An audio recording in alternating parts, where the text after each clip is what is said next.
So, Giorgio, welcome to the ByeBully podcast. I am very happy to have you today. Since you are part of Gen Z, you're going to give us a really nice perspective. School is about to start for many jurisdictions in a few weeks. I'm sure a lot of parents and even young people that listen to this podcast will be educated, enlightened by some of the observation you had. What is your age now? Can you tell everybody? I turned 16 about 4 months ago. Okay, 16. Will everybody know that you're a little under the weather? You sound kind of like Darth Vader today because you have a cold, right? Yeah, But you still consented to do the podcast because you're almost over it. So thank you very much. Appreciate that. Are you related to me? I'm not sure. but yeah, I'm your son. Okay, thank you for reminding me about that. I had to just verify with that.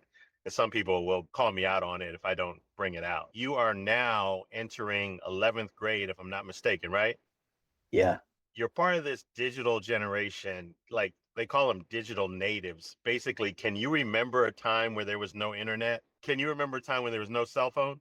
I don't think so. My goodness. So, like, what is your preferred method of communication? Probably texting. Okay, all right. I noticed that when you text me, you have all these acronyms and things. So now I want to get down to the subject at hand. This podcast, its purpose is to help people deal with bullies, in their environments, to manage the situation, to protect themselves, sometimes to get out of the situation. And you struck me with a point a couple months ago. I was asking you about bullying in school today, middle school, high school, and you gave me an answer. What format does bullying take? But you mostly see it online. Can you give me a scenario, like maybe being specific, but without calling out anybody's names? This one person who I know from like middle school, they weren't doing anything. They were just expressing themselves about stuff that they like, and they were getting bullied for it. But then how did people bully them? Did they comment or how did that person respond? That was the target.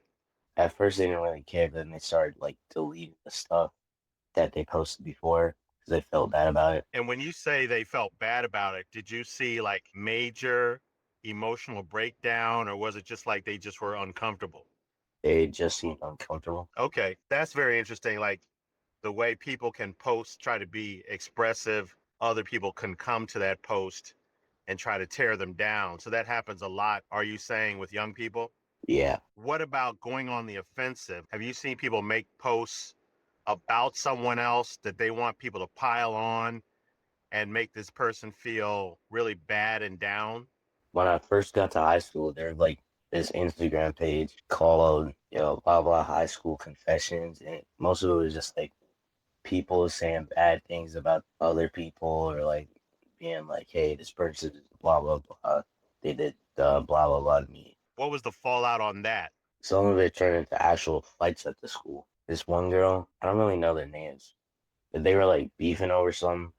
I think they liked the same guy and they were friends before. This one girl was making up lies about the other one so that the guy wouldn't like her. So then they started fighting over that. The point of it is the argument got started digitally. Yeah, Where does this take place the most? Is it going on in middle school or is it mainly a high school thing? I think it's more like middle school because people care more about drama during that. Once you get to high school, none of that really matters as much. Okay, interesting, interesting. But those girls fighting over that boy, that was a high school thing, right? Yeah, Okay.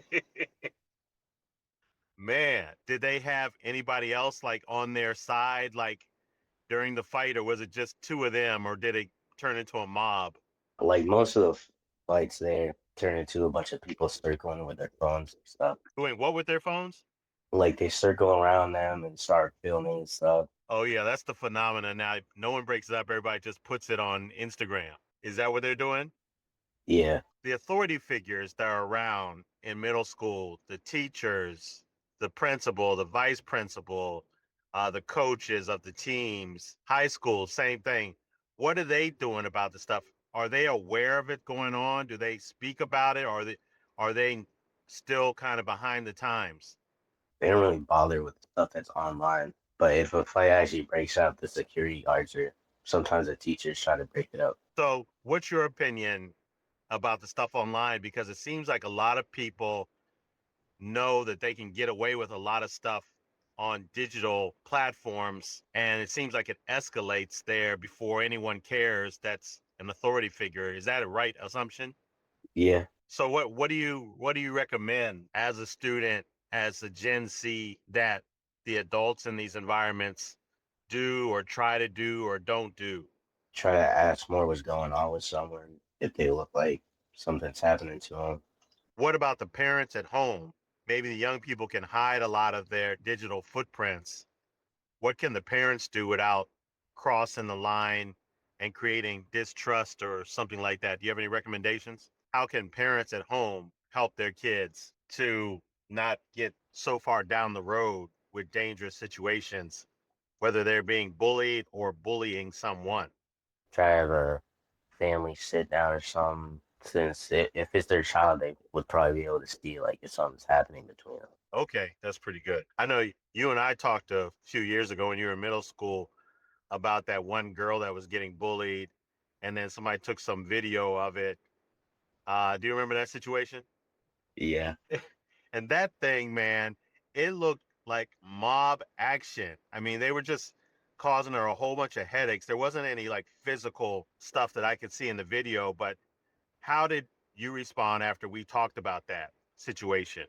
after that, whenever there was like a fight, I just tried to stay away from it. So tell me what you did. Like, how did you handle it? What does that mean, stay away?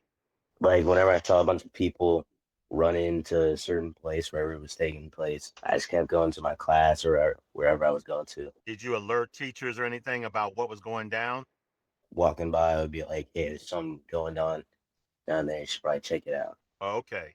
All right. That's good. That's good. Yeah. Because, mob action, people can just get caught up in the fervor or something, and then you regret it later. And then there's this person, sadly, that becomes traumatized because all these people got all overboard, taunting them or making fun of them or actually hitting them. It's just ridiculous. Thanks for those pointers. There's going to be a lot of kids going from elementary school to middle school in a few weeks, and then some of them going from middle school to high school.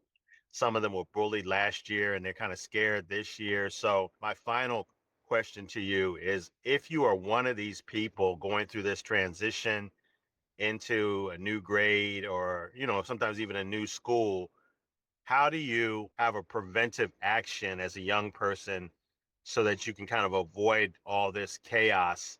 Do you have any recommendations for the young person listening to this, or the parent who wants to talk to their child? To always ask how your kid is doing to see if there's anything up with them. Anything else? Nah,